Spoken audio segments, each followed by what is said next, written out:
ভালো বলেছ। হ্যাঁ, বলতে পারো, এটাই আমার কাজ মূলত। ওইখানে না যাওয়াই ভালো, বুঝলেন? তুমি কখনো গিয়েছো? না বাবা, আমি কখনো যাইনি। দূর থেকে যা দেখছি একটু আধটু। তাই মাঝে মাঝে রাতের বেলায় ওইখানে আলো জ্বালে, আবার চিৎকারের আওয়াজও শোনা যায়।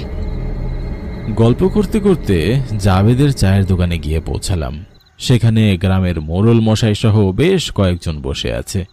সবারই চোখে মুখে খুব আগ্রহ এবং কৌতূহলের ছাপ। তুমি তাহলে শহর থেকে বাতিঘর দেখতে আইছো, তাই তো?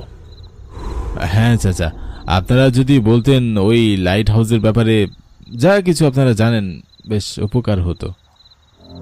জিনে বিশ্বাস করো? জিনে বিশ্বাস বলতে? থাক, তোমরা শহরের মানুষ এইগুলো আর কি মানবা। তয় এইখানে জিন আছে। মাঝে মাঝে ওই বাতিঘরের উপরে আগুনের গোলা দেখা যায়। সেই আলোয় অনেক দূর পর্যন্ত দিনের আলোর মতো চকচক করে।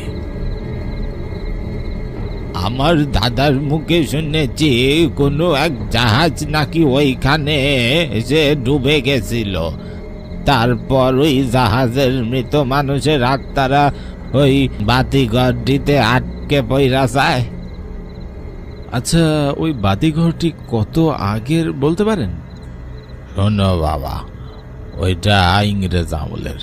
সাহেবরা তখন এই সাগর পথে চলাচল করত, সেই জন্য ওইখানে ওই বাতিঘরটা বানাইছিল।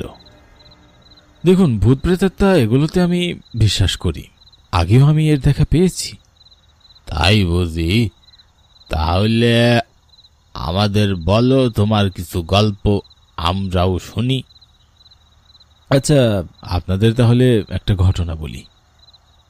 চায়ের কাপে এক চমক দিতে দিতে আমি শুরু করলাম।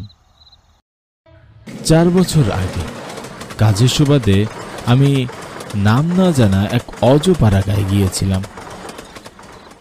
ট্রেন থেকে যখন আমি নামলাম তখন প্রায় রাত 8:45। আশেপাশে একেবারেই নির্জন। কোন দিকে যাব, কি করব, কিছুই বুঝতে পারছিলাম না। ঠিক তখনই দেখলাম স্টেশনের কোনায় এক লোক বসে আছে। তার কাছে গিয়ে আমি বললাম, এই যে শুনুন, বলছি আজকের রাতটা এখানে কোথাও থাকা যাবে? এটা কি আর শহর পাইছেন? আপনার জন্য হোটেল খুইলা বইসা আছে।